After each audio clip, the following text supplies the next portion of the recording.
Thank you for tuning into White Centipede Noise Podcast. Please hit the like button and subscribe to this channel. This podcast is made possible by viewer and listener support. If you enjoy this podcast, please consider supporting it at patreon.com/White Centipede Noise. White Centipede Noise is a label and mail order based in Germany, releasing top quality noise on tape, CD, and vinyl. White Centipede Noise is also the premier EU-based distributor of international noise. Visit whitecentipedenoise.com to see available label releases and weekly distro updates.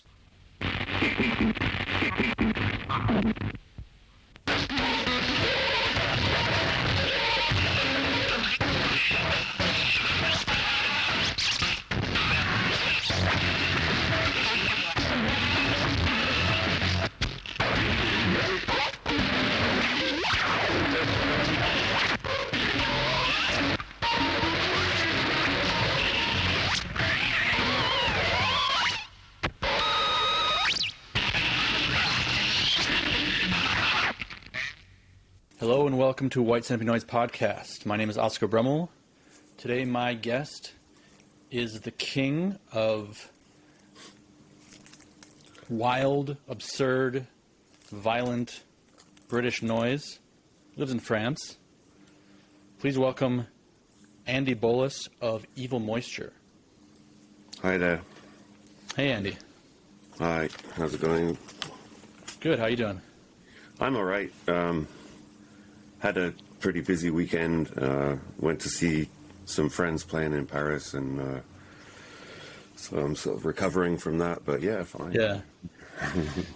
So I was totally unaware of the fact that you lived in France, because I very much associate you with England, just Sure.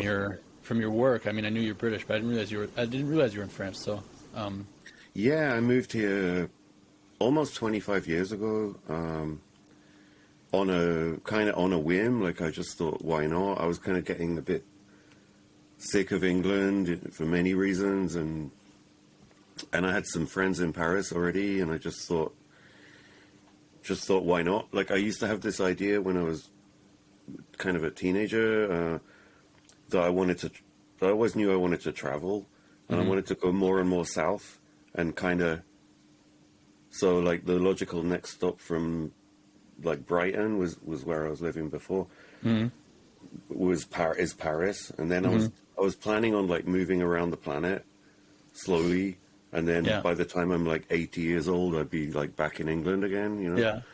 But I got kind of stuck here for various Stuck reasons. in France. Yeah.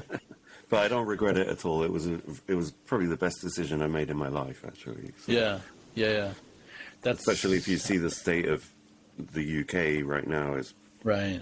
pretty screwed. So yeah. For sure. Cool. Can you start off by telling me about the origins of Evil Moisture? Wow. Where to start with that? Well, I originally had this idea that I think I got from the Butthole Surfers, where they had this idea that they would change the name of the band for every show and every release. And I kind of started off with this idea, and I was going to start a band that began with E, and it would be like something, you know, like Enema or something or whatever, you know. And but then I realized that no one would really book you if you change the name all the time, you know, and no one's going to buy it because no one's going to know. Well, I don't know. Nowadays, maybe they would, but It could have worked. Yeah. I mean, first thing that comes to mind is like Yellow Swans, for example. Right. They They always were change. what was it? D Yellow Swans? I'm blanking out, but they always had like a different D word at the beginning of the name. Okay. Yeah. Similar. Yeah.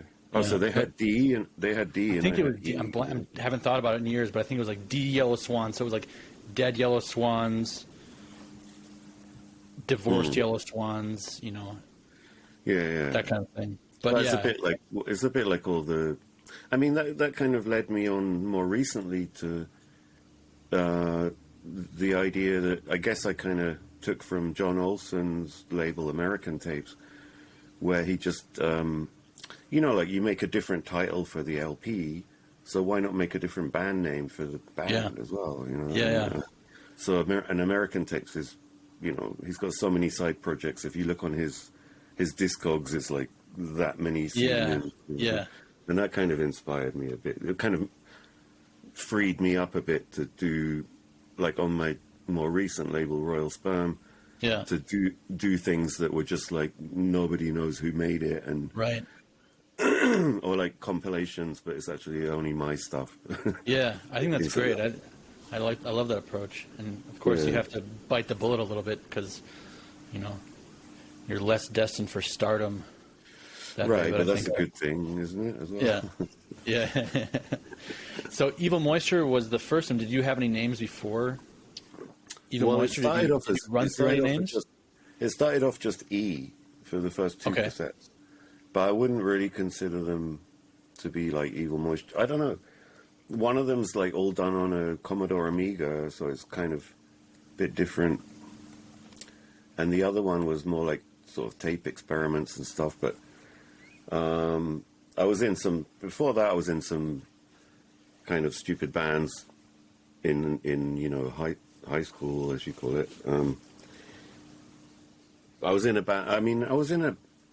I guess the first kind of proper band was this band called Slack Bladder, which is a really bad name, but with a good friend of mine, Martin Crook from England, who I kind of recently got back in touch with, and he's building guitars and things nowadays, but it was kind of inspired by, I don't know, we were really into like the Swans and Big Black and Throbbing Gristle, and we did like 3 or 4 gigs with like TVs with like war footage mixed with porn and stuff like that. I don't know, just kind of fun, kind of adolescent stuff. So sure. Yeah.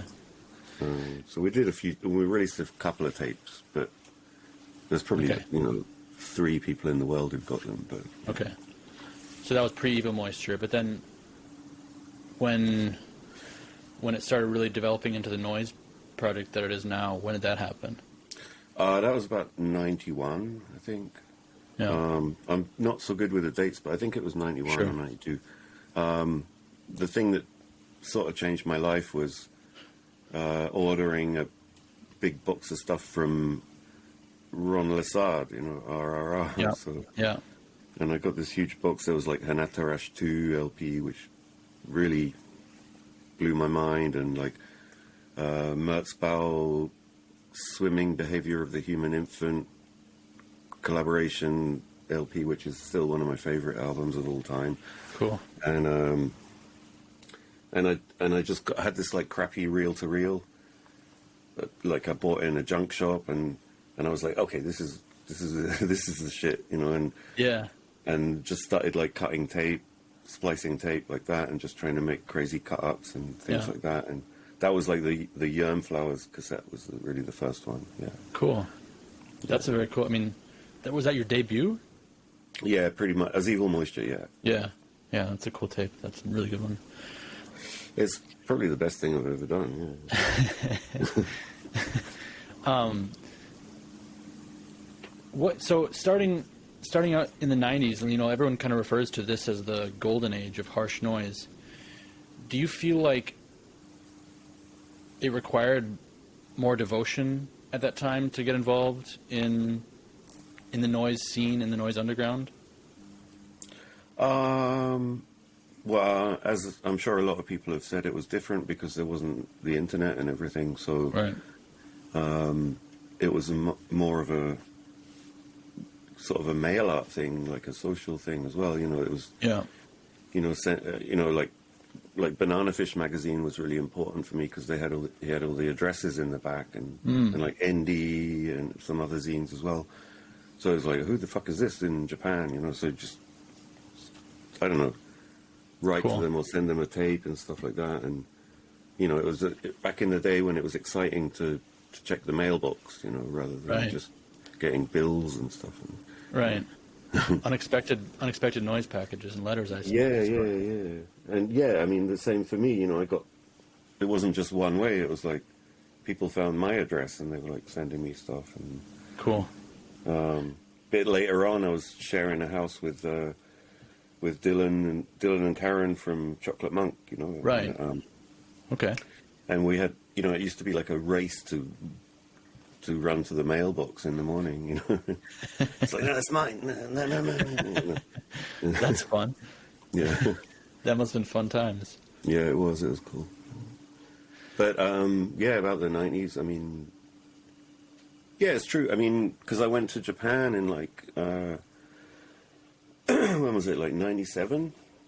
And that was when Japanese noise was really booming. I was really lucky to get invited there. I did, like, an exhibition there and Cool.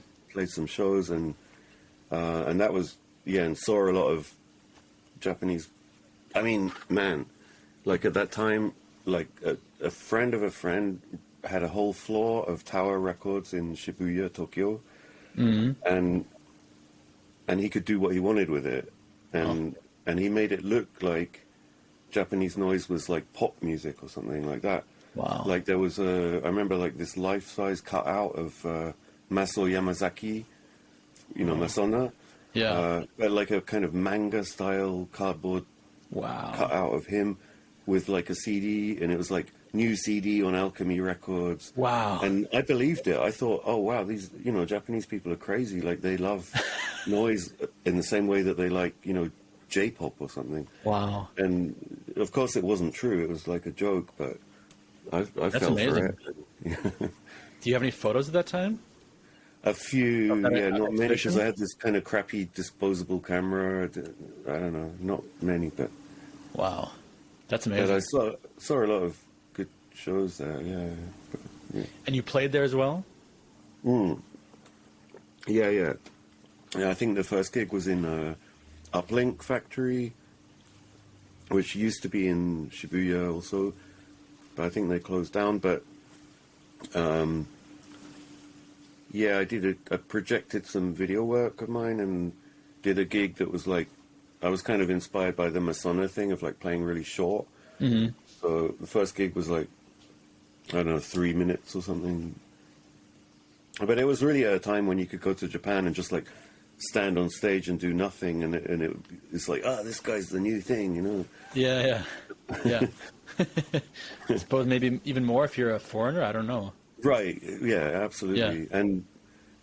And then it's difficult to kind of keep the upward curve after, you know, because after, you know, a week or so of doing gigs, they wanted the next new thing, you know. So Sure.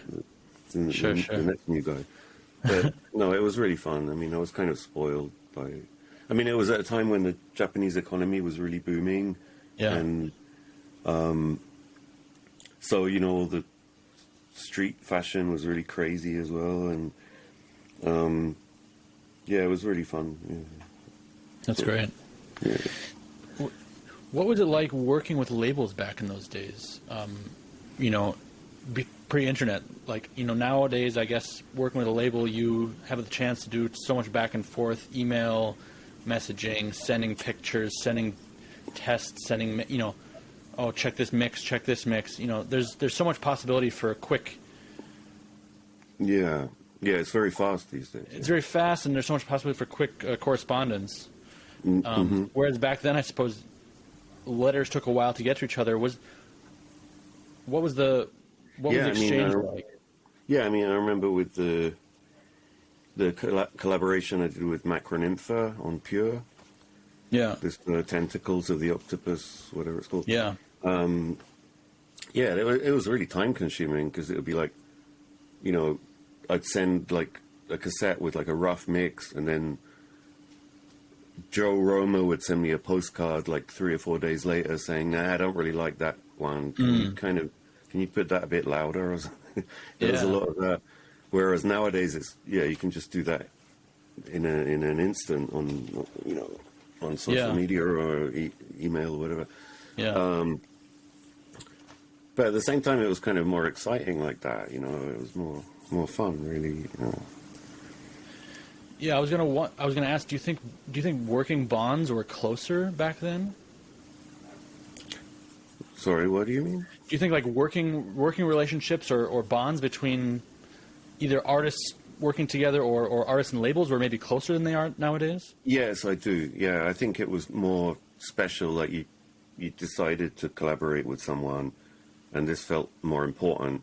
Whereas nowadays, no disrespect to some friends of mine, but they seem to be doing a new split CD or a new collaboration every 3 days or something, and it's I mean, it's good and bad, but But back then, I mean, I think it's bad for the quality of the releases, maybe, because that pure CD with Macroninfo, I spent so long working on it, and this is also not working on a computer as well. That's another side of it, that it wasn't just editing in Audition or whatever. It's like it's all tape cut-ups or on cassette and stuff like that. I don't know. I mean, I remember doing a thing with Rudolf Aber, and on what was it called, Genital Grinder, this Greek label. I don't know. It was like a 4-way collaboration with Tom Cox, TAC, I think he was called, Factor X, Ranselston, Gurgelstock, Eagle Moisture, and it was mostly me and Rudolf who were doing all the editing. So there was tapes getting sent back and forth in the mail 3 or 4 times, I think. And, also the quality of the recordings were getting worse and worse every generation, which kind of has a certain charm as well. But I remember one time Rudolf sent me his new mix of it. I copied it all onto Revox, reel to reel. And I was for some reason I was really pissed off that there was some kind of hiss in the silences, in the gaps between the tracks. Right. So I re-edited it with leader tape. Yeah. Like plastic tape with no magnetic stuff on it. And copied it onto a cassette and sent it back to Rudolf, and he was like, "That's exactly the same as So it was a total waste of time, actually. He didn't understand that I'd removed the silence, But I think people back then took more care about what they released, and they didn't kind of churn things out. But I don't know, some people can do it, talking about John Olsen again, he's good at doing that kind of thing. Just, it's like a diary or something. He just And, I remember a friend of mine in Paris bought a cassette off John, and and he complained to John, it was like a Spikes tape, I think. And it was pretty much just he just left the tape machine running.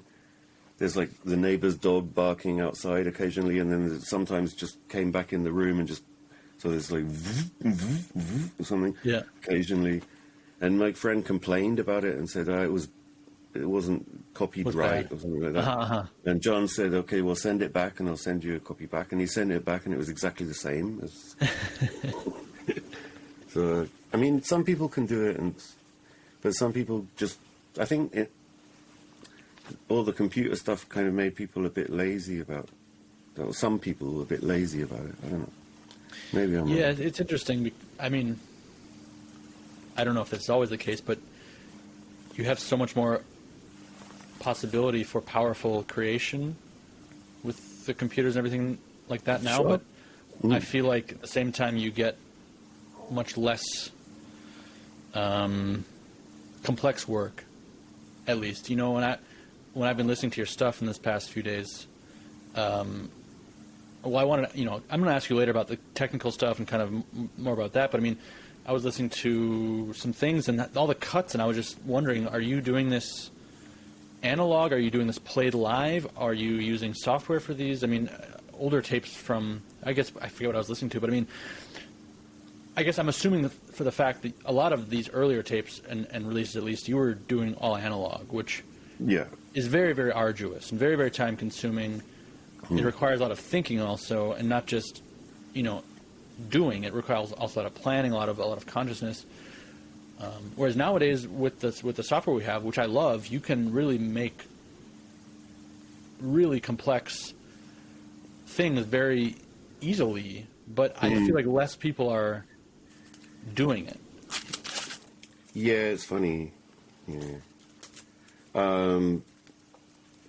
Well, that's a bit like the whole argument that, now it's easier to communicate with everyone all over the world. Nobody's actually doing much, Right.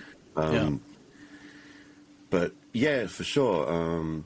But I used to really enjoy the process of, I don't know, even making a tape for me wasn't any different from. It was like, I'm making an album, and it has to have like tracks on it, and it has to be like this and that, and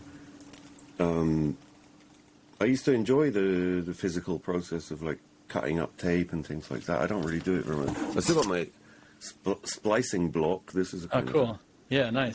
yeah, The 45 and got the 90 degree. Yeah. Yeah. Nice. And You're still working with that? not so much anymore, I have to admit. Yeah, Yeah. Occasionally, but I mean, I still work with reel-to-reels. Yeah, I have quite a few reel-to-reels, but and I still like the sound of tape. So, but of course, I end up transferring it to the computer, and Right. editing on computer is so much easier. Yeah, Right. but For sure. I mean, when I first got I bought a laptop. Like, when was that? In like, I don't know, like late 90s or something like that. Mm-hmm. Pretty crappy laptop, but the problem with it was that, and I think, like all the kind of electronica that came out around the sort of early mid 90s, I think a lot of those guys suffered from the same thing, that it's like, oh wow, you can edit like minute little things, and just spend hours editing like one pixel sort of thing. Yeah. And it just doesn't really sound great, and and it kind of, so it took me a while with computer to kind of take a step back and realize that it's good to just kind of chop things, but not quite precisely, just like tape, Yeah. For sure. Exactly. I think that's. And I think That's some good. of the new noise guys kind of suffer from that a little bit. Like I'm not naming names, but I don't know. I don't know. Sure. I mean, like cut up kind of. Some of the charm of like music concrete got lost when computers came along. Let's say it Sure. like that. Yeah. Yeah, for sure. I know what you mean. Because I mean, you can kind of hear the effort that went into it in a way, Yeah. Like Yeah. even real old stuff like Pierre Schaeffer or Luke Ferrari or something. You can kind of hear that there was some work involved in chopping it up, and yeah. Yeah. Hey everyone, just want to remind you all to check out Evil Moisture's Bandcamp site, where you can pick up old and new releases from him. A lot of the things he's talked about are on there. It's evilmoisture.bandcamp.com. So show the artist some love, show him some support. Reach out to him also through there. I'm sure he'd love to hear from people.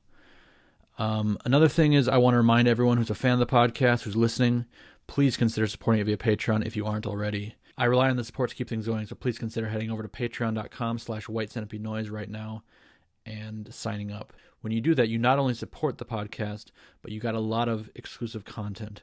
WCN TV is basically a platform for a wide range of video, multimedia, noise content exclusive to the podcast. Last week I did a follow-up interview with Will Van Gorder of Worth on the series I do called Afterblast, which was really, really interesting and entertaining. And this week I'm actually planning on doing a kind of live video gathering for all Patreon supporters who are interested. We're going to have some sort of live video feed, and we're all going to get together and shoot the shit and chat. I'll answer questions anyone has. Hopefully some of the previous guests will tune in too. That's happening Monday, June 27th at 6 p.m. Central Eastern Time. So thanks again for watching. Thanks again for supporting. Take care and talk to you soon. So you're living in France. I described you as, a very British artist. Yeah, I would say so. I mean, What? with my Yeah. buddies like Smell and Quim and Prick Decay and all these guys, yeah, for Right. sure. I definitely Exactly. feel pretty close to them, yeah. Yeah. And like Ferial Confine and, some of the Broken Flag stuff and Mark Yeah. Durgan and Putrefier, these kind Yeah. of people. Yeah. Oh, he doesn't What like is- being called Putrefier, by the way. But No.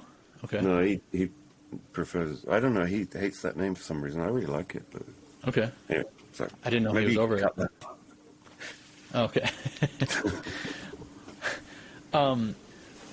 What do you think are some of the defining characteristics of British noise versus American noise or Japanese noise? Wow. A sense of humor is one thing, but Yeah. there's some of the American noise tends to be a bit more. I don't like to generalize, but there's this sort of macho side to it that Sure. the British noise doesn't. Well, okay, there's White House and everything, but Yeah. like, yeah, I don't know. English noise definitely has more of a sort of Monty Python aspect to it.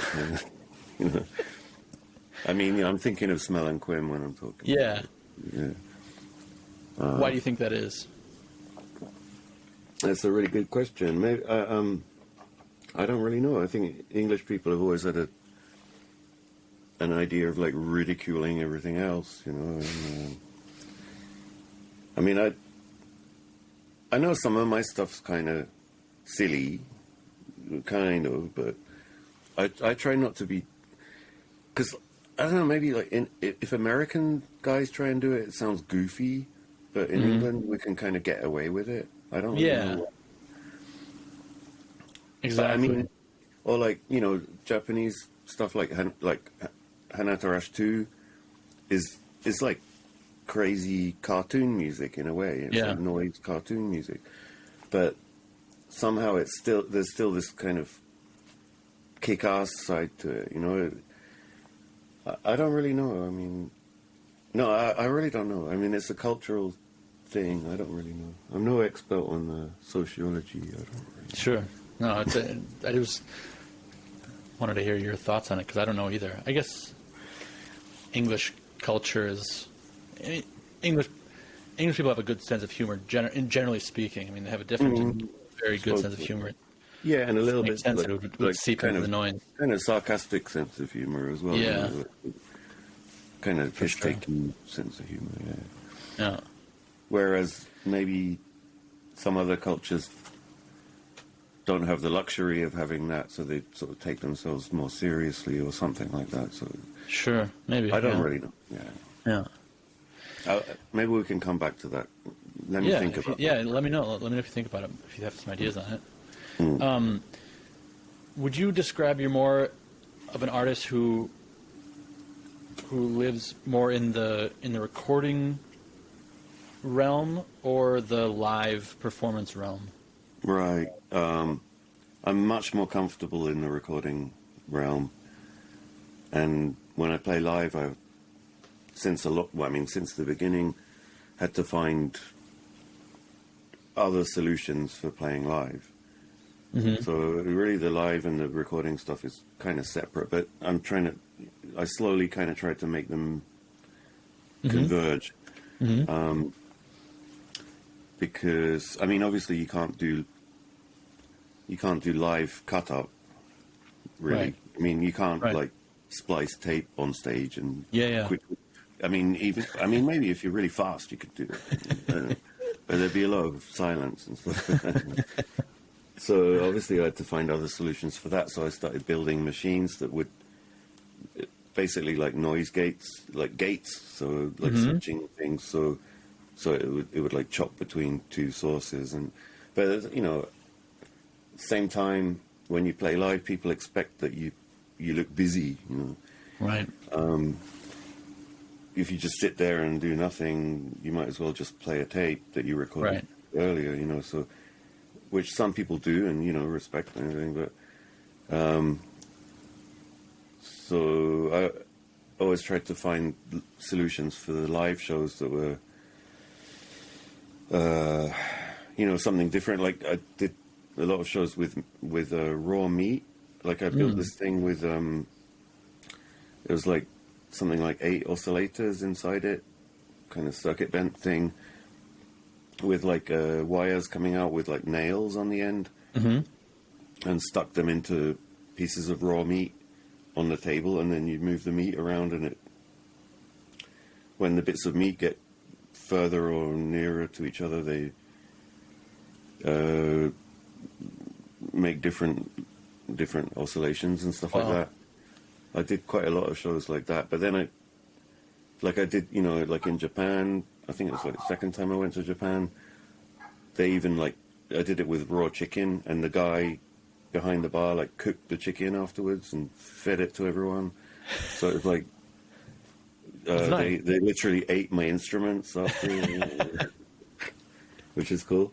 And I did it with like tons of different. I did a really cool thing that was like with a friend of mine that was like an installation in like a kitchen, and he built like big bass speakers into the kitchen cabinets, and I played through those, and there was like plates, loads of plates, and stuff like that, and my job was just to find the right frequencies so that all the plates like fell off the shelves and smashed. Wow. That was quite fun. Yeah. Nice. But I kind of got bored with doing that, because after a while I realized that nobody remembered the sound. Everyone was just like, "Oh, you're the meat guy. You're the guy that does it with me." It became a bit too much like conceptual performance art kind of thing. So I kind of quit doing that. But I did it for a while. But that's why I just mean that it's important. And I did a lot of stuff with video projections as well. I think it's important to find solutions for playing live rather than just sort of. You don't need to do the same thing that's on the album. You can find something different. Tell me about your proudest moment playing live. Your proudest live set. Oh man, I don't know. Beginning of the pandemic, when's that? Like 2020. I was in Japan again, and I did a duo with Mikawa from Incapacitants, so we played together. That was really an honor, I mean, I love the guy so much, and cool. Went drinking with him and everything. And that was really fun. And super. Well, I actually started drinking again because of him. Oh. Like I quit for about 6 years, and I used to have a list of like 5 people who I would, if I met them, I would have to start drinking again. Yeah. And he was on the list? Yeah, Lemmy was number 1 from Motorhead. Yeah. But he passed away, so rest in peace and everything. But yeah, he was like number 2, I think. And so I was in a bar with him, and I was like, okay, fuck it, I'll get a beer. And my girlfriend was like, "Are you sure?" No. But don't do it. But anyway, that was one. There was another really good one in Japan as well with what's his name? Dobusu. I was going to say Dobusu, but anyway, no, never mind. But I don't know. I mean, it's all a blur. I did so many shows. I don't know, but no, it's good. But I'm generally not very comfortable with playing live. Actually, Sure. I really prefer the recording stuff, and I really like the idea of some of these old avant-garde composers who just never played live ever, and just, yeah, it's like I'm a painter as well, so I really hate people watching me when I'm painting. Mm-hmm. Like some people really like it. Like I used to live in a squat with like some, other artists and stuff like that. Yeah.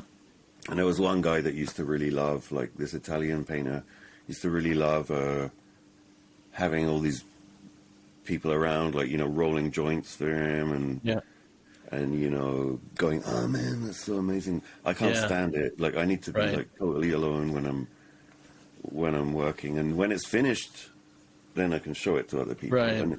And I kind of feel that about recording music as well in general. I mean, so ideally, I'd like to just release things and not have to play live. But at the same time, I like the social aspect of playing live. I mean, you get to meet new people and friends and stuff like that. So that's cool.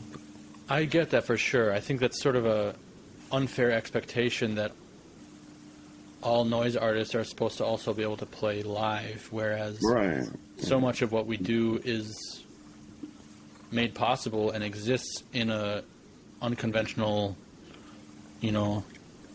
way. For some artists, not all, but I mean, you're doing all of these tape compositions on tape cut up, like that can't be produced. That's just a different thing. Yeah, absolutely. And there's a lot of thinking that goes into it, coming back to it over days and thinking, actually, I don't really like that part. I'm going to chop that part out or something like that. Whereas live, you have to be really kind of on the spot. And some people love being on stage. Some people are kind of, I recently saw Joe Glantz, Sudden Infant, playing in Paris, and he's like a natural performer. He loves being on stage. He's like he loves the attention kind of thing, I really love the guy. But I'm not like that at all. I'd rather, I mean, that's also why I use like a lot of video projections and things like that, because I don't want people looking at some guy with, just playing with the mixer or something. I want to give people something interesting to look at. So but some guys are really good to look at, But I mean, noise is weird. It's not like going to like a classical music concert where you're watching the technique of the guy, right? Or even a rock, metal band or whatever, where you're watching the guy, Yeah. It's not like that with noise, really. You have to find something else to. Right. Absolutely. Yeah, and Incapacitants live is amazing, because they're so energetic and. Yeah, and they're really playing. It's like really playing the instruments. Yeah. But not everyone. I don't think everyone has to do that. One shouldn't be expected to do that. No, that's right. Yeah, that's the thing. I mean, I recently did. It hasn't come out yet, but I did a collaboration with Heath Morland from Sick Lama. Mm-hmm. Yeah. And Heath's really good at he calls it the hands-off approach. Like he just gets the right settings on his stuff, and then just doesn't really need to do anything. Yeah. And that kind of inspired me to. It made me feel a bit more relaxed about playing live. Actually, that you don't need to look busy all the time. Right. You don't need to,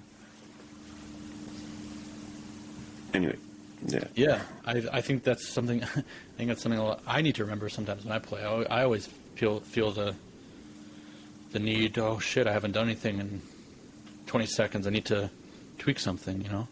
Yeah, and then it ruins it completely. Yeah, exactly. Yeah. Exactly. So you mentioned already kind of the instruments you built, and I actually had a question I asked some people who support the podcast on Patreon if they have any questions for you. One guy asked if you would talk about the toys you modify and build, and specifically, have you ever modified a Teddy Ruxpin? He wanted to know. Oh wow, no, I wanted to. Yeah, I saw one in a junk shop, and I kind of regret not buying it. But yeah, it's the thing with the tape, a cassette inside it. It's like a tape machine. Yeah, I think so. Yeah. Yeah, and I think it's got some kind of like the left channel has these kind of pulses on it that control the movement of the thing, and the right channel has the sound on it. So yeah, in theory, you could probably modify make it look really epileptic or something like that. Yeah. I don't know. No, I've never done that. No. My dream toy that I missed out on was Linda Blair. Is it Linda Blair? Yeah, like The Exorcist. Doll, and it's like this height. It's like almost life size, and it was like a Halloween toy that was sold in the States, and the head turns 360 degrees, and it's got these samples that go like Jesus fuck me, but apparently they changed it so it says like, it doesn't say fuck, it says something else. I can't remember. Yeah. But that would be a cool thing to circuit bend and own. But absolutely. So have you modified like bigger toys and like dolls and things like that? Not really, no. Okay. I mean, I'd love to modify those, like, you know, the animatronic dinosaurs, but like take all the skin off them, and I don't know, but no, I've never got to that point. But I've done. I mean, I went through the sort of. I don't know. Apparently, I was one of the. I don't want to show off, so I don't know. Show off. But apparently, there didn't used to be many people doing circuit bending when I started doing it. I didn't really know that, but but I used to go to like flea markets all the time and buy. Even over here, actually, there's like some flea markets that are only for kids' toys. So it's just like, whoa, it's like paradise. But I haven't done that. I kind of progressed, I don't know.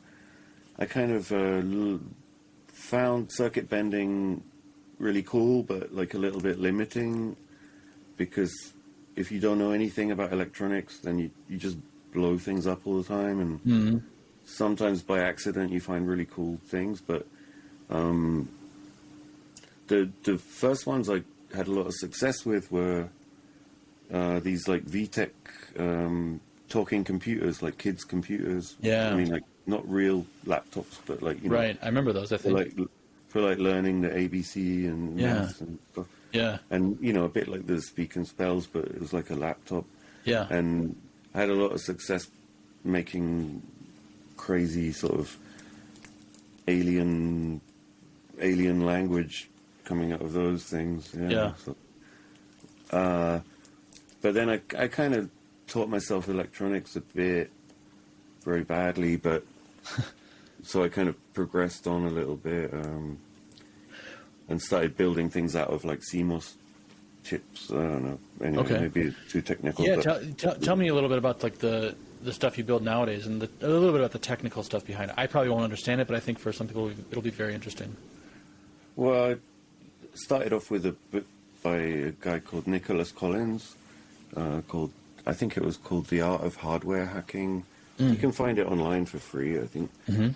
And it's just using like logic chips to make like oscillators and filters and pitch shifters and stuff like that.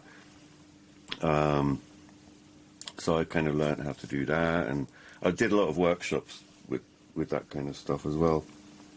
Totally stolen from his book, but yeah, cool. So made a little money doing. Nice, yeah. But got, I don't know. More recently, I got really interested in switching, basically just relays and gates. So basically just cut up stuff, but something where you can put like, I don't know, like you can plug like 4 things in and they go out. Plug like 4 things in and it comes out in like one output. Sure.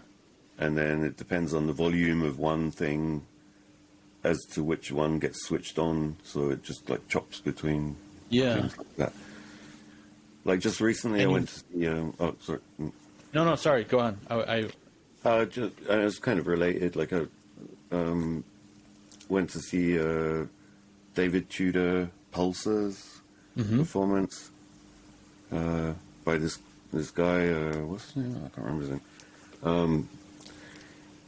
And David Tudor David Tudor was one of, kind of inspired me because he built all these circuits, and you can find them online and kind of learn a bit of electronics from David Tudor, because it's all kind of, David Tudor is all about switching. It's just like, or switching or kind of making little clicks in the PA or something like that. Yeah. Very strange electronics, actually. How much of your electronics that you have now, like how much of your setup now is self-built? Quite a bit. It depends where I'm playing, because well, I'll show you one thing. This is like from last year, I think. It's Cool. a total mess, but it's like a graphic equalizer from a car. Mm-hmm. It's got an amplifier in the back, so it puts out like 60 watts. Wow. I think I blew up a PA the last time I played with it. I'm not trying to show off or anything, but it's got like it's basically just really circuit bent inside, and it's got like a digital reverb and things like that. Wow. It's all Crazy. spaghetti together, and so that's one of the more recent ones that I built. Yeah, but there's a lot. How long have you been building those? Oh my god. Probably like 30 years or something. Okay, so yeah. Oh no, I'm exaggerating. 25 years. Okay.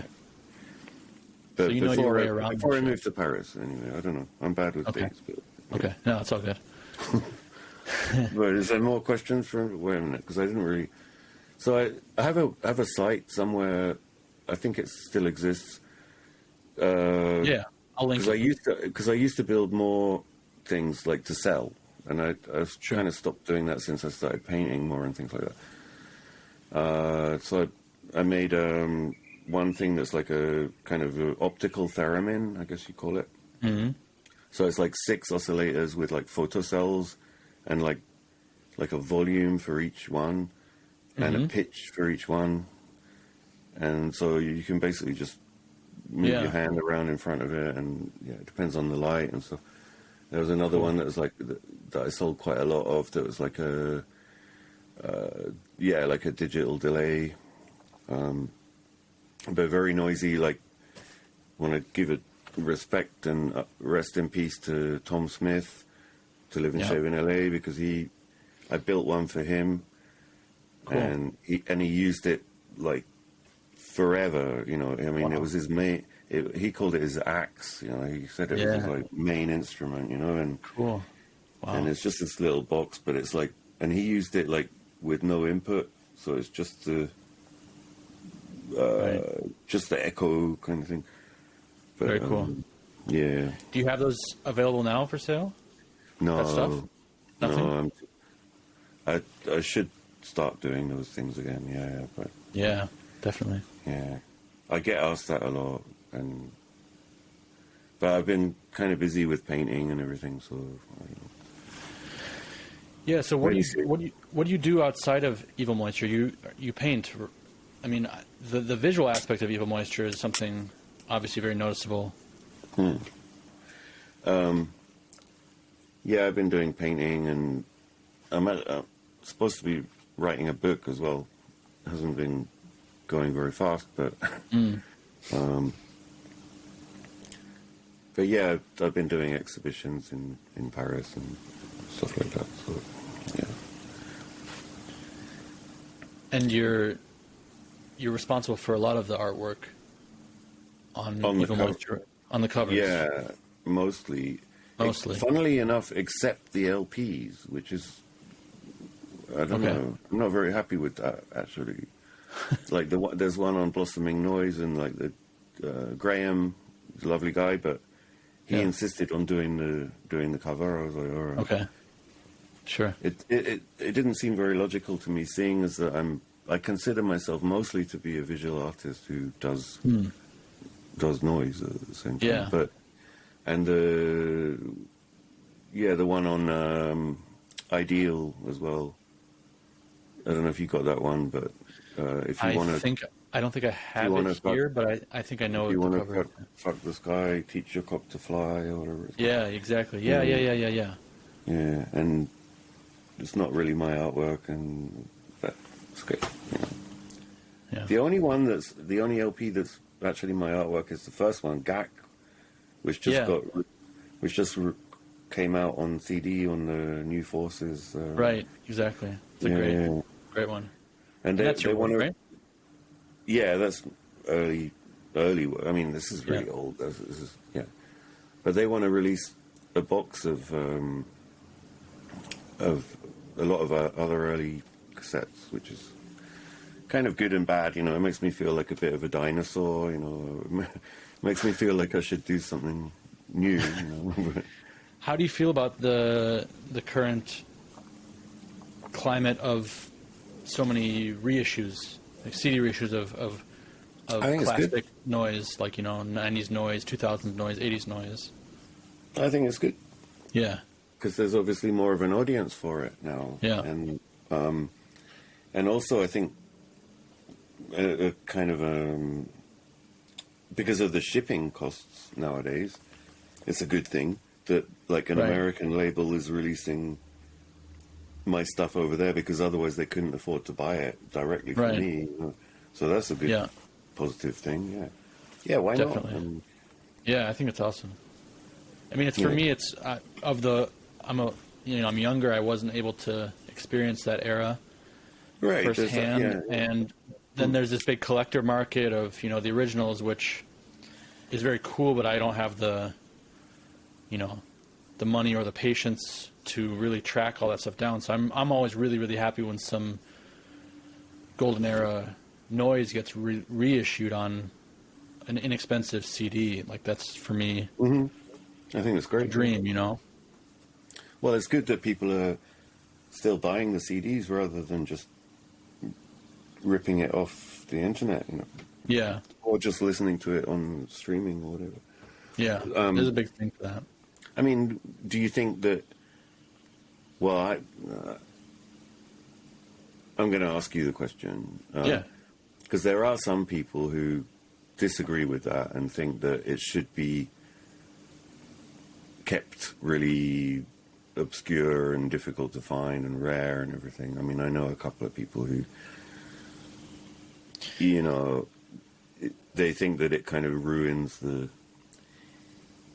charm of it, the fact that it's really easy to get. But I disagree with that completely. I disagree. I get why they think that, but I think that's a false manufactured hype around it. I think there's no logical reason for things not to be available like that. I think that's more to preserve the mystique around it. I think sometimes the mystique takes over the actual quality of the music. I know there are some things that have been reissued that are these legendary old recordings that, oh my God, this will never come out again. This is impossible to find. And it has this big, cult around it. And then sometimes it gets reissued or something like that, and you finally get to hear it without all the fanfare, and you kind of realize it's not very good. Not that good. It's just like, okay, I don't know what the big deal about this was, and I know why they wanted to keep it super. Oh yeah, that happens. Super hyped now. Yeah, like some of the vinyl on demand kind of stuff. Like some of it, maybe it's. And I don't know. I don't want to bitch about anyone, but like sometimes the way things are reissued with really sort of lazy packaging, I mean, if you want to reissue something, you should do it well, Yeah. Like I was really happy with the GAC, like my first EP, like the CD. Like John V's did the graphic design. He was a great designer. I mean, he kept it like the original. It's just exactly. Cool. For sure. Like there was this. Was in a friend's house the other night, and he showed me this Merzbow box, like vinyl on demand Merzbow box of like early stuff, and it just looks like such lazy graphic design, and that pisses me off. Probably because I'm an artist or a visual artist. That annoys me. There's one big label that does a lot of reissues of stuff, and they do a lot of really great reissues of great albums, but at least in their earlier years, they were doing really, really bad revisionist artwork. Taking classics with classic artwork and then just doing some completely random new screen printed stuff with Comic Sans font. And so there's a lot of frustrating reissues out there. There's, Mauthausen Orchestra box set reissued, the Gravitational Arch of Sex, with totally puzzling new minimal packaging and artwork, which is, it's a double whammy because on the one hand, I'm happy to be able to get these tapes, for a affordable price, but at the same time, when I look at the whole package, I think, well, it's only it's only halfway there. Yeah. In some ways, so that's frustrating for sure. What do you think? What do you think about? I'm sorry, I'm turning this into. No. Please.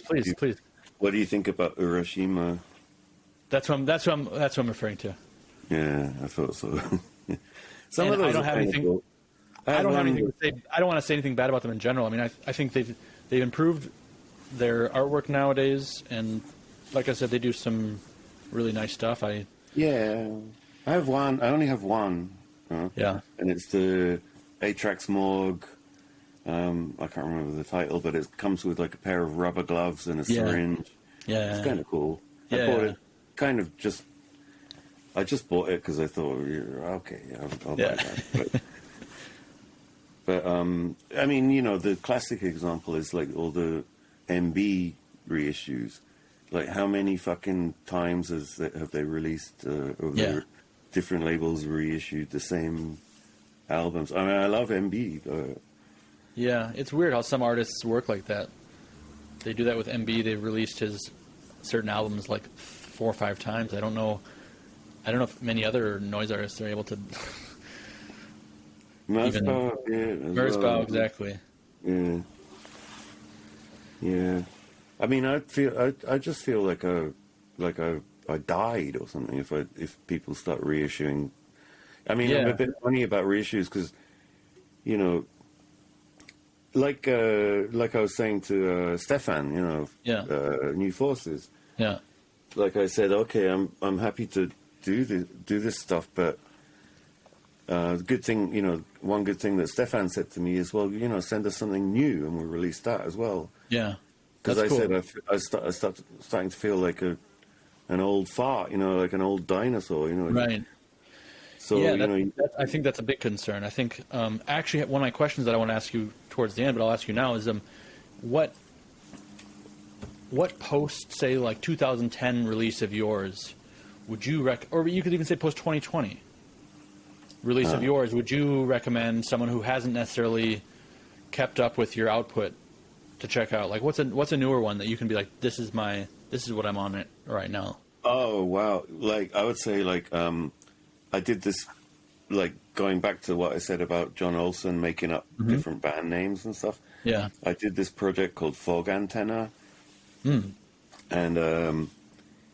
I did one it's called Fog Antenna Plays Zombie Holocaust. Cool. And it's, if you know the movie, because that's another thing I could talk about is movies. But yeah, no, this is I didn't use any of the original sound from the movie, but it kind of sounds like I did. Cool. And it's a bit more kind of electronic, kind of like creepy. There's actually no synthesizer on it, but it sounds like synthesizers. Nice. That one I'd recommend. You can find it on the Bandcamp. Yeah, we'll link that so people have a chance to directly check that out. Going a little bit back to your work itself, you, like you said, you work with kind of humorous.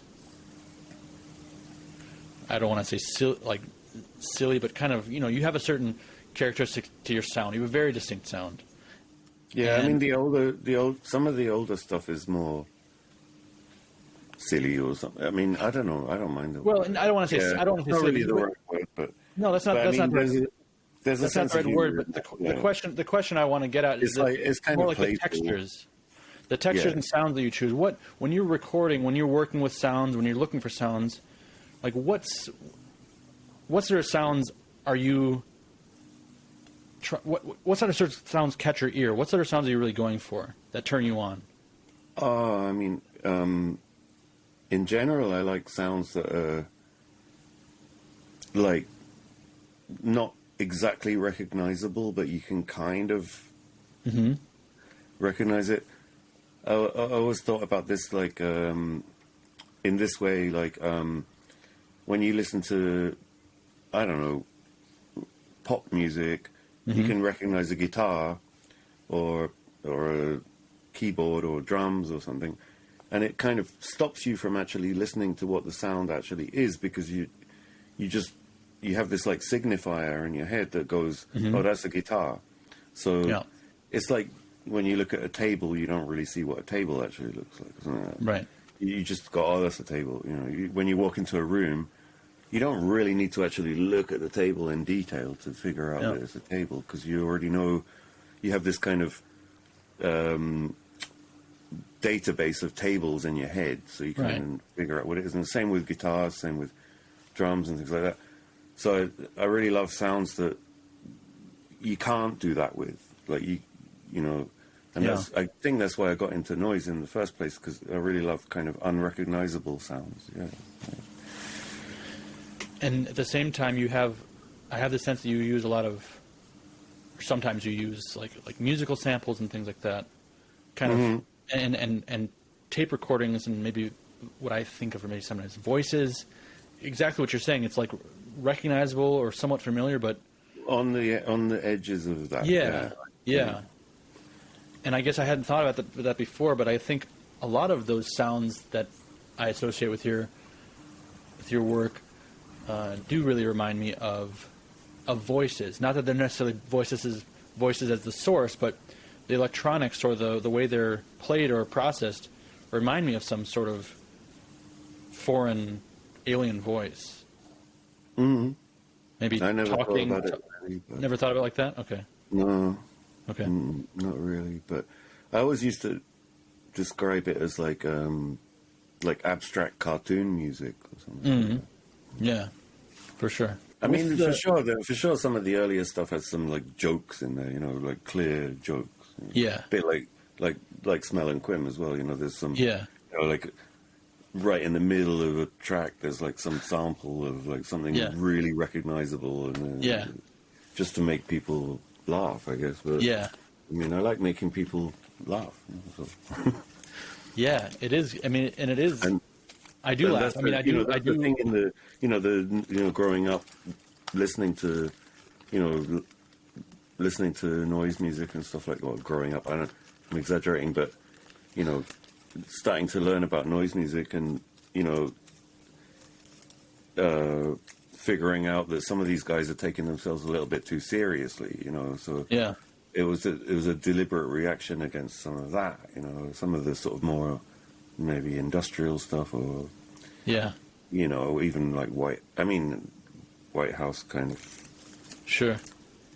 Philip Best's a good friend of mine, but he did, I mean, I don't know. I mean, I wanted to take the piss out of that stuff a bit. And maybe also like, Hanatarash kind of did that as well. They were like, okay, it's like one-upmanship. It's like, okay, you take yourself so seriously. Okay, I'm going to take the piss out of you, and then it's just like, so. Yeah, for sure, I see that. What inspires you outside of art and noise or music? Oh, films, really. I mean, I'm a huge fan of I've got a huge collection of, a huge video collection. Cool. Like VHS collection, and did some writing on film as well. Not as much as I'd like to, but specific genres or specific types of films? I like kind of exploitation films, I guess you'd say.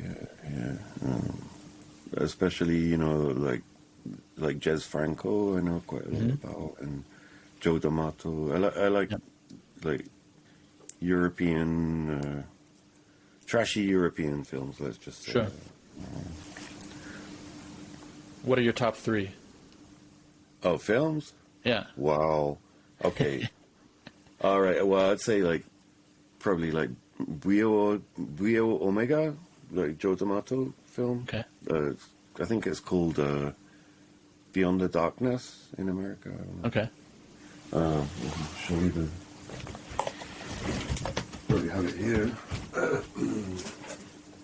Top three. Well, okay. Here's one. You know this film?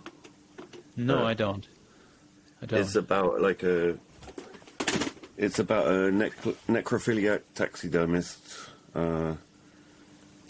His girlfriend dies and he taxidermies her and keeps her in his bed and stuff like that. Yeah. It's really cool. Soundtrack by Goblin. Amazing soundtrack. Cool. What would be number 2? I don't know. No, you put me on the spot here. I don't know. I'd probably just say 3 Joe D'Amato films, to be honest. Jez Franco, Sadomania. Is a really good one. Kind of a women in prison movie. Yeah. What else? I'm just looking on the... there's a great film called Love Camp, which is also... It's by a Greek guy. I can't remember his name, but... Okay. I love Laura Gemser films, basically, and I mean some others as well. But Women from Cell Block 9 is the poster for it, which is like hanging out in front of the... All right, cool. I don't know if you're blur allowed that to out. have nudity on the channel, but... I can blur it out. Okay. Can you do that, really? I can blur it. You can put like a mosaic. I can put a little something there. Yeah. I've had YouTube will potentially flag it Yeah, I if know, they recognize like, it or if someone reports it. I've had that issue already before. So. I gave up my YouTube channel because of that. So, Yeah, I got so sick of them. Not just that, like, you know, there's some music in the background, and I didn't even notice it, and they're like, "Oh, this is copyright infringement." Isn't it? Yeah, exactly. That's something I have made some mistakes on in the past, which hopefully don't bite me in the ass in the future. No, it seems to be going well so far. Yeah, I enjoyed the Vomia one, by the way. Yeah, you know, we're very good friends, and we Yeah. could talk about that. I mean, you know, we did a movie together called. I didn't know Free as that. Dead. Oh, right, okay, could talk about that if you want. Yeah, Roro filmed this, like, you know, just with a little digital camera. He made this little movie, and then he gave it to me, and I did all the effects on it. But Wow. I did it with like analog, like homemade effects that I built, Cool. because I tried to get into like kind of like video circuit bending, which not many people do actually, because it's not easy. Right. But I ended up doing a lot of it with I got like an old VCR, and just like when the tape was playing, just like messed around with the circuit boards with like Cool. wires and stuff, and recording everything at the same time, just in case I destroyed the machine, you know. Yeah. So we made a movie called Free as Dead. You can check it out.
Cool. I think it's on you. That's on YouTube actually. Yeah, excellent. Yeah. Definitely will check that out. That's awesome. But you don't live in Paris, do you? Or you live near Paris? I live near Paris. It's like 30. It's like 25 miles from Paris, Okay. in the Okay. like south of Paris. Okay. I live right near the forest. It's really cool out there. Nice. Yeah. You got a cool looking place from the small frame I see here. Yeah, I don't know if I want to give you the whole tour. I mean, maybe after we stop recording, I can give you the tour. Up to you. I would love to see it if you want to. It's a fucking wanna mess, though. That's all right. All right, here's all the electronic stuff. I'll give you a tour. All of that. Yeah, That's great. like a bunch of drawers Killer. with like chips and shit like that. Up there's all the kind of that might be on topic. Like up there's a bunch of like handmade, oversized packaging. Yeah, oversized packaging. Yep, I recognize that for sure. And a bunch of stuff like that. Wait a minute. Over there's a whole bunch of CDs. There's a bunch of videotapes. Great. That's part of my collection, but Killer.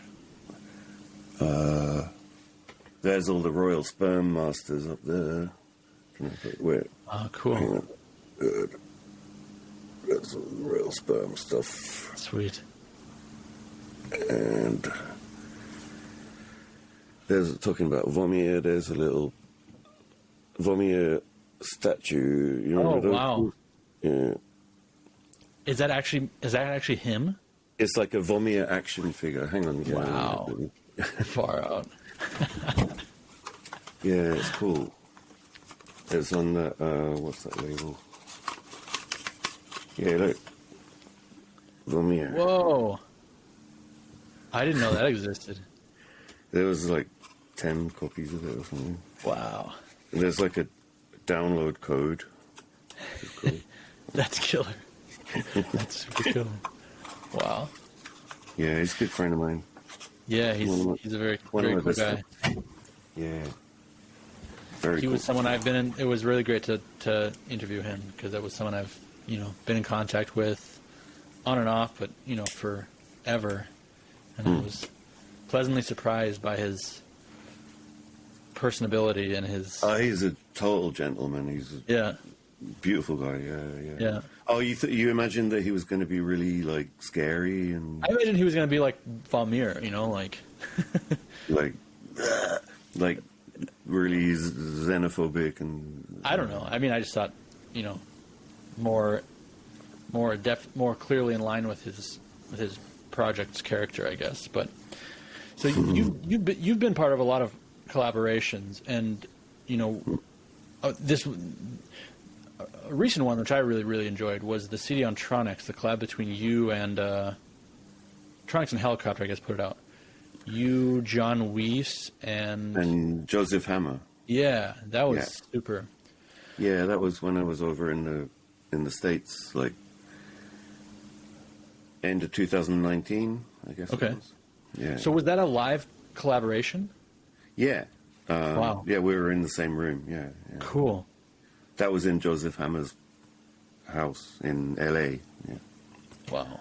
So more or less played without much post composition, or no? John edited it quite a bit. Okay. Because we recorded a lot, and Yeah. John kind of cut it down. yeah, it's a super cool release. I think me and John have got the same kind of editing style, like subtractive editing, I guess you could call it. You record 3 hours and it ends up being 30 minutes or something. Right. Yeah. Throw away all the worst parts. all the boring parts. Yeah. But there was nothing boring though. But No, but I mean, I know what you mean. yeah, What are some of your other favorite? John's collaborations?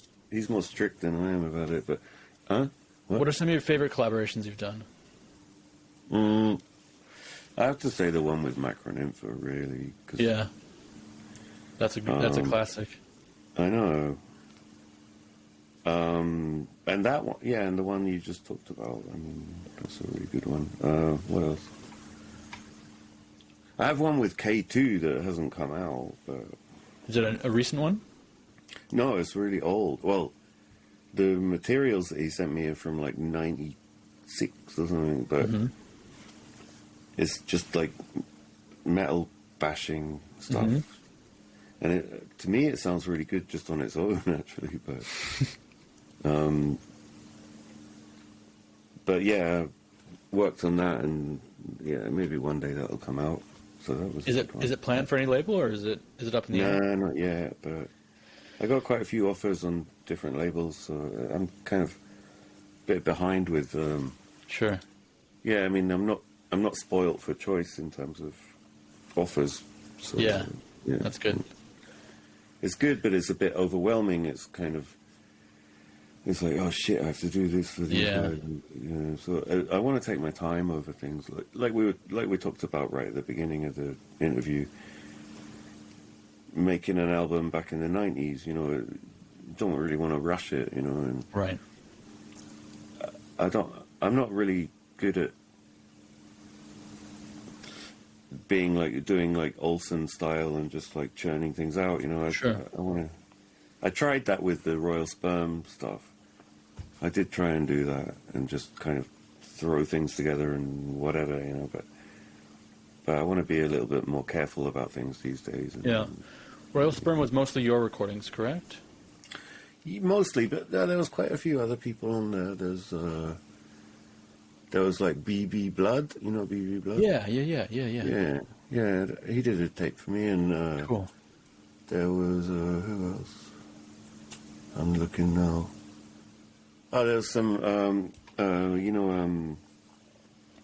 Knox Mitchell from Yeah, Green Tapes. You know? for sure. Yeah. Yeah, he did. Him and what's it called? Dirty Tony. Sent me a bunch of stuff actually, which I released. And Cool. but Nice. it's funny because that label, you know, going back to the thing about changing the band names and stuff, Mhm. and like most people who bought these Royal Sperm tapes, they were like, that's not you. You know, they always want to know who it is, you know, Yeah. and it's funny because the ones that I released from other people, they were like, oh yeah, that's yours, that's you. Yeah. Oh, they thought you were the. they thought I was like Knox. Yeah. Like, yeah. Tell me about Olympic Shit Man. Oh wow. Okay. Well, yeah. Where to start with that? So Mark is a really good old friend.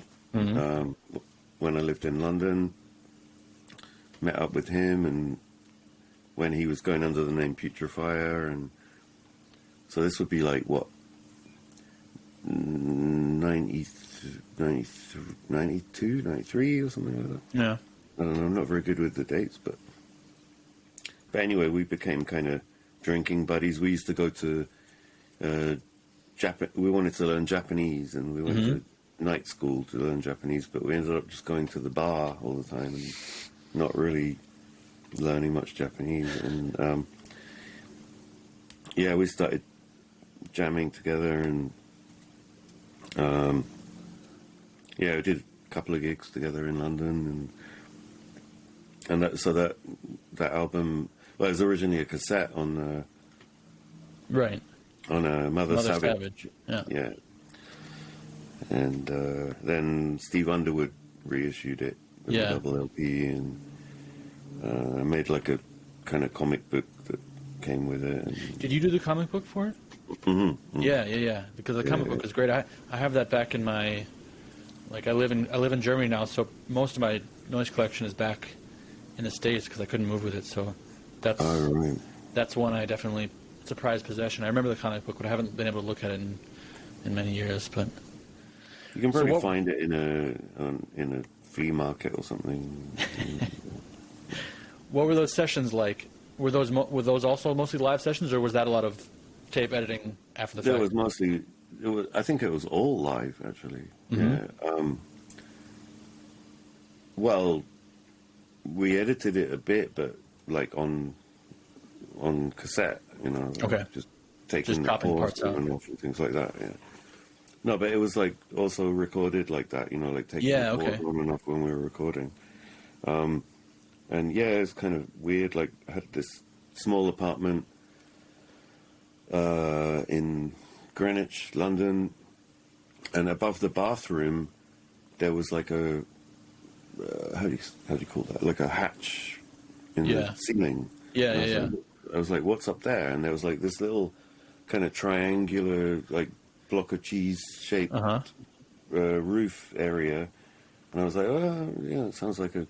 So anyway, I just got loads of cardboard boxes and like bits of carpet and stuff, and like insulated it inside, and put like a ladder, and we used to record up there. Yeah, Mark came over there quite a few times, and it was like super sweaty in there. Yeah. But I remember one time the neighbors complained. Like there was this woman came around and bashed on the door and said, it sounds like there's an airplane taking off, but I can't figure out where it's coming from or something like that. And but yeah, so we recorded a lot of. I mean, we had like scrap metal and tons of weird shit up there. Yeah. It was quite fun times. Yeah, killer. And when you released that on Mother Savage, did Romer or did the Mother Savage like processing or dubbing play a role? Did they have any hand in the final tape? Because I know a lot of their tapes have a certain sound. They crank the sound. Did they put it on 10? Yeah. 11. They didn't do that so much with our stuff, actually. No, the tape sounds pretty much like the LP. Yeah. Okay. Cool.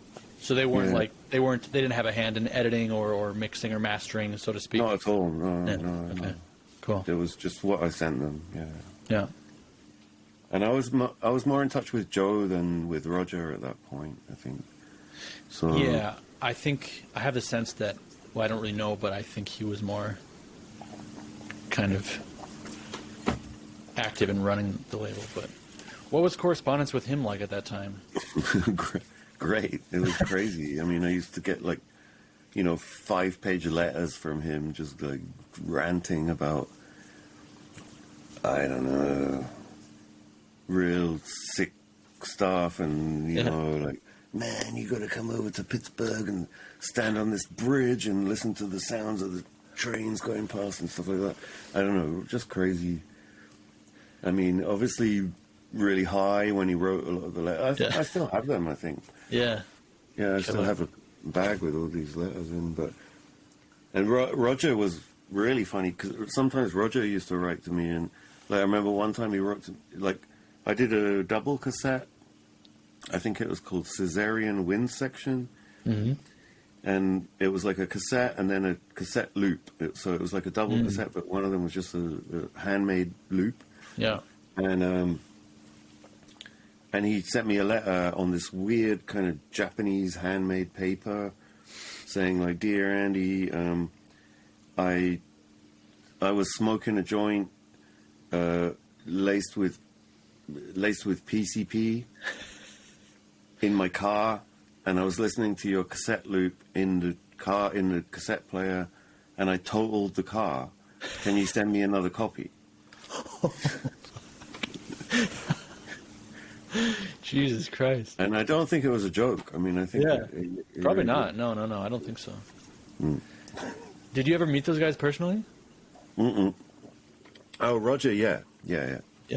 In No Fun Fests would be like 2008. Sure. Yeah. Yeah, he was there, yeah. He was like eating pizza on stage, and he had like his theremin. Got on stage, theremin falls over immediately. Yeah. Everything gets unplugged or whatever. It's just like buzz, and just some guy comes up and offers him a bit of pizza, and he's just sitting there eating a slice of pizza. And he was quite high when I was hanging out with him. Kind of mysterious guy though, because he had I remember he had this like black car, and the license plate said Alabama plates applied for. Wow. And it had like tinted windows, and he was wearing shades. So I don't know. It looked like some kind of FBI. At the time, I thought he was like an FBI or something like that, or CIA. You never, you never know. He was spying on the noise scene. What's it like for you to meet people that you've been in contact with, like, in such an intimate way in person? Oh, you mean, is it disappointing when you? I don't even know. No, I don't. I'm not implying that at all. I'm just curious. What I mean, I was more thinking the opposite. Is it exciting? Is it fulfilling? Is it life affirming? Is it disappointing? I think mostly people have been like exactly what I imagined. But I mean, I remember when I was more like a teenager, thinking like, I don't want to meet all my idols because I might be disappointed when I meet them. Sure. Like I remember thinking that about Yamatsuka Ai, boredoms, whatever. I remember thinking, I'm not sure if I really want to meet the guy because I kind of worshipped him, you know. Mm-hmm. Well, I'm exaggerating a bit, but, you know, Sure. I really loved him, and I was worried that I was going to be disappointed. Yeah. And I wasn't really. I mean, it was fine, you know, but Yeah. But yeah, I don't know. In general, it's just like pretty much exactly what I imagined. I don't necessarily mean in terms of like what the person is like, but I mean how that feels, because you know, doing this type of art, doing noise music, it's a very isolated thing in some way, you know, from your daily contacts, for most of us at least, and then you know we make these connections with people very far away that sometimes you know develop over a long period of time and become very meaningful. And you know you've been doing it for a long time and have been collaborating, working with many other really interesting, great artists. And I mean, I'm just curious what that feels like, the chance to finally get face to face with these people. I just feel very lucky that I can meet these people, you know. And, Yeah. Just happy that I can meet them, and the fact that they respect me, you know, I'm kind of always surprised about that, you know. I don't know. Yeah, you do represent a very unique sound and a unique approach, but you are someone who is very much, I would say, universally respected by many old and young in the scene for what you've done and what you do.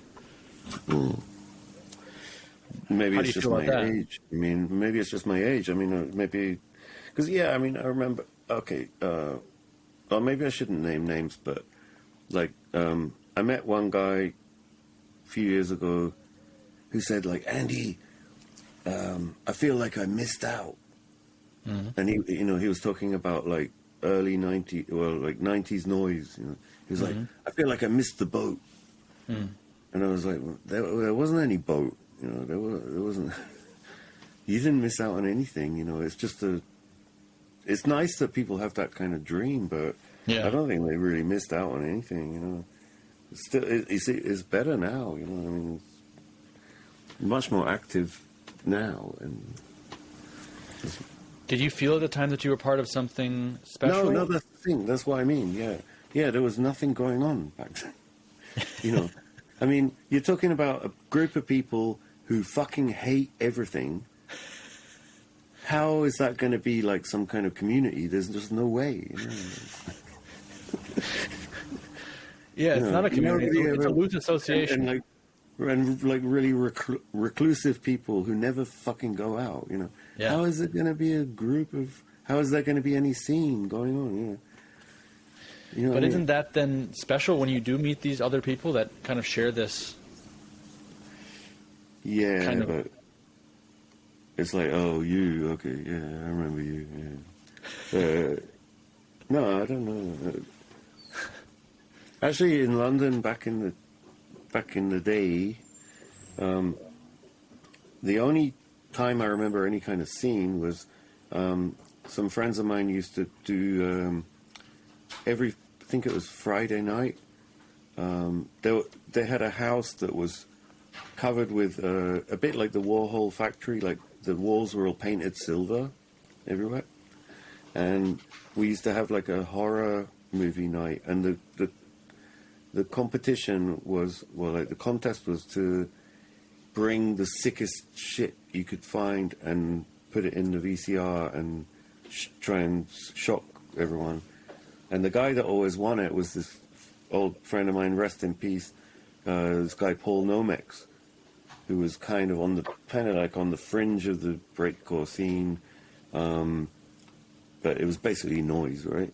And he worked as a cameraman for a plastic surgery clinic, so he used to like copy tapes from the plastic surgery clinic that he'd filmed, and so he always won. Jesus.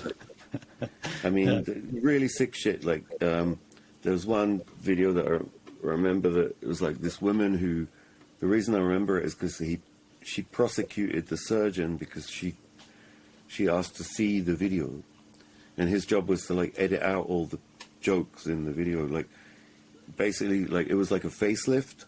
So you know what they do, they kind of remove all the, you know, obviously they put her under anesthetic and everything, and then they remove all the skin from the skull on her face. No. You know? They kind of whatever, they put some things on, I don't know what they do, and then they put like two kind of like bits of wire and like pull the cheeks up or something like that. And the surgeon was making jokes like kind of like Elvis impersonation jokes, you know? No. Going like, you know, and the woman wasn't happy with the results, so she wanted to see the video. So my friend had to cut these parts out. Oh no. Jesus. So he won that evening of horror, whatever. But So that was the scene. That was the only scene that I. Well, I'm just drinking with Mark. Yeah. Mark Bergen, you know. Yeah. I mean, we used to hang out, just get drunk together and stuff like that. I mean, I should mention my old friend Tim Mulder, who used to be part of the Evil Moisture concerts. He was in like 4 or 5 of them. I don't know. He was like an old friend of mine from art school and lived in London as well. And he also built like weird machines and things like that. And he wasn't really into noise music or anything like that, but he was into building weird shit and kind of open for playing live with me and stuff like that. So yeah, I should mention him, I guess. Yeah. Yeah. Cool. So, I don't know if you have noticed this watching the episodes that I've done, but I ask everyone at the end, not trying to totally put you on the spot, but what are their top 5 noise releases of all time? All right. Okay, I'll say off the top of my head, Hanatarash 2. Yep. But I'd probably say Hanatarash 3 as well, actually. Merzbow, Swimming Behavior of Human Infant, collaboration, and then like another Merzbow, Bats to Tie with Material Gadgets, double CD. That's 5 already, though. Hey, That's 4, isn't it? yeah, all right. One more. Final. One more. Let's see now. Really, noise. Okay. I mean, whatever you want to consider it.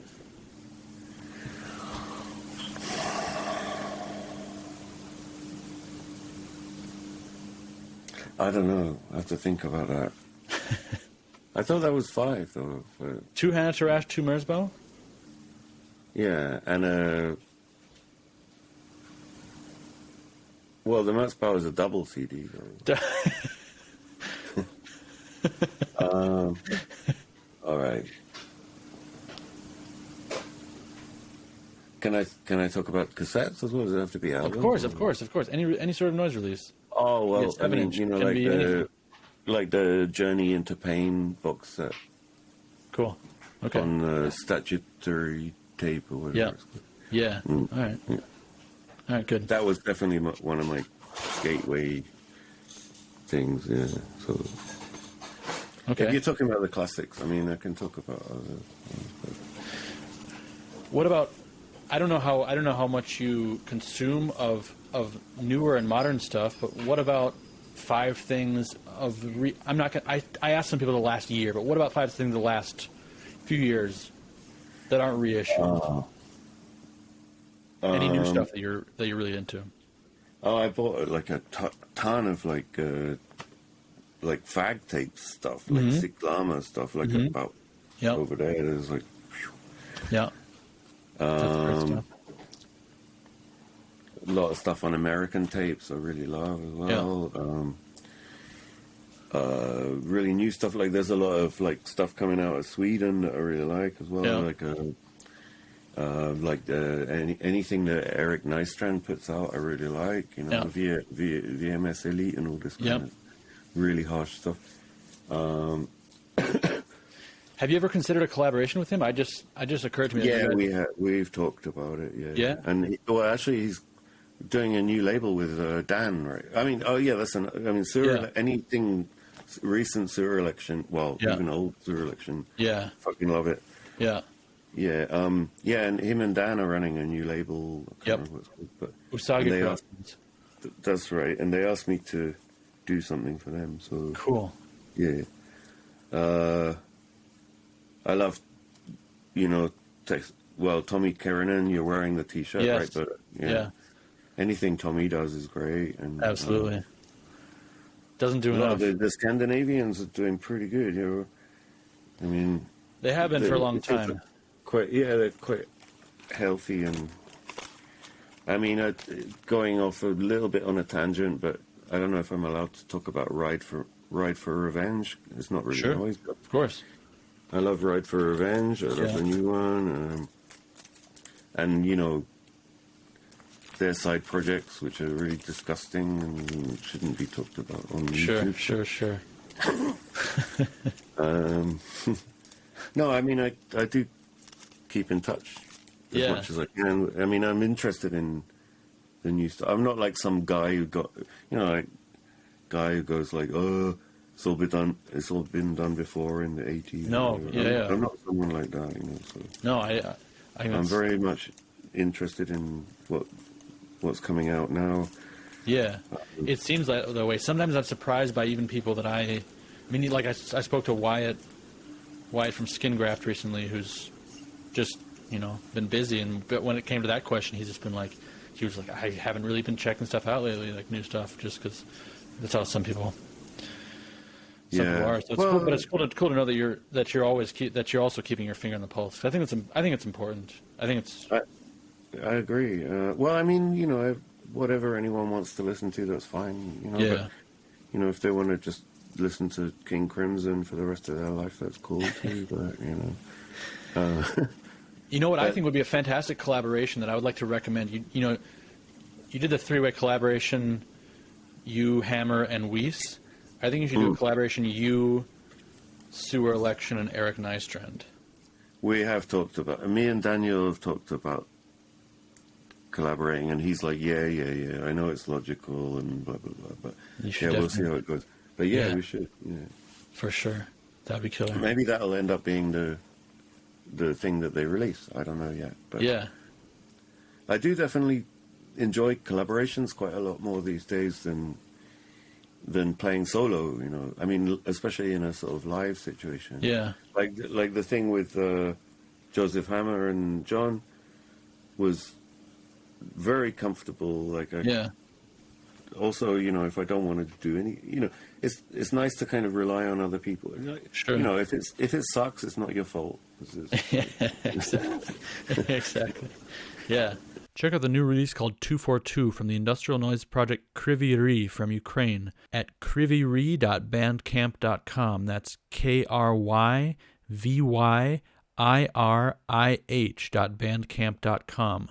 Also, check out the Instagram page at Kryvyri_noise. That's KRYVYIRIH_NOISE. I mean, actually, I don't want to. I knew this was going to happen, but the kind of COVID stuff I'll tell you what happened. Mm-hmm.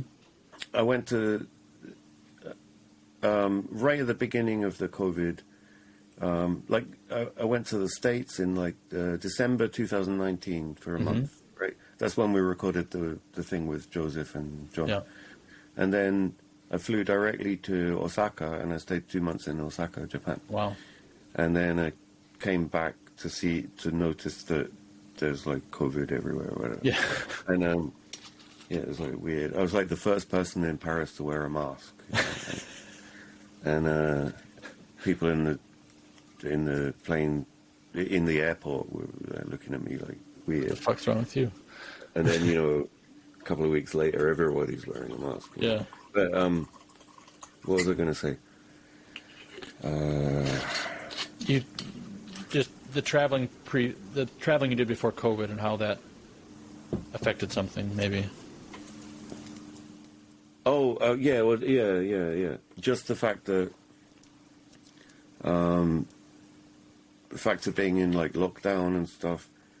Oh no, I know what it was. Yeah, so I went to Japan and I saw a fortune teller. Like, I'm not a huge believer in all that stuff, but you know, it's interesting. Went to like Ishikiri in Osaka, which is like it's like up in the mountains, and there's a whole street that's just fortune tellers. And there was this really witchy old lady with like way too much makeup, like really scary looking. And I was like, okay, I want to go and ask her what she thinks. What she thinks about me.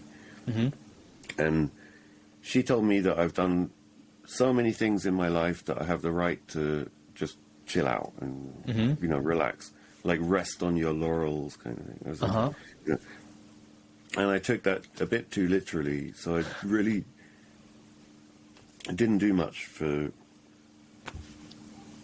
like a year and a half or something. Sure. You know? And now I feel like I'm just getting back into it. So Yeah, good. yeah, but it, you know, it's like it's easy to fall into a hole, but it's harder to kind of crawl out of it. You know? Yeah, always. It's it is, but I think that's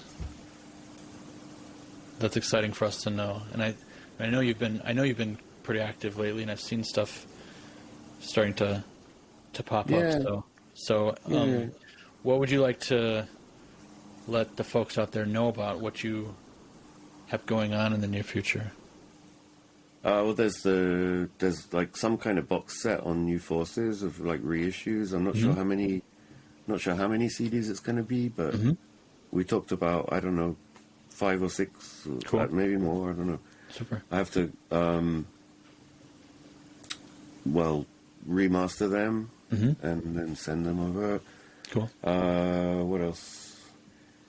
Yeah, there's like we said about Dan and Eric's label. There's a CD there, and or an LP actually, I think. Oh. And there's something on a French label called Erratum. You know Erratum? It's a Joachim Montesuisse label. It's mostly releases like sound poetry and stuff like that, but he really wants to do an LP. Well, it's an LP that I already recorded, but I might mess around with it a bit before it comes out. Cool. It's been a while since I listened to it. Good. There's probably a few other things that I've forgotten about as well, but yeah. Yeah, cool. That's exciting. So I'm busy. Good. Anything else you'd like to add before we sign off? I don't know. I mean, I like your channel, and keep up the good work. And no, it's cool. I've listened to a few of them. I listened to the Vomia one. I like very much. And Yeah. It was really great talking to you. It was super fascinating to hear about what you do. I learned a ton, and it was really nice to see the man behind the work. Really appreciate it. Yeah. All right. And take care, and talk to you soon. Yeah. All right. See you. Thanks again for tuning into White Centipede Noise Podcast. Head over to the Patreon for more. Your support is extremely appreciated and vital to keep the show going.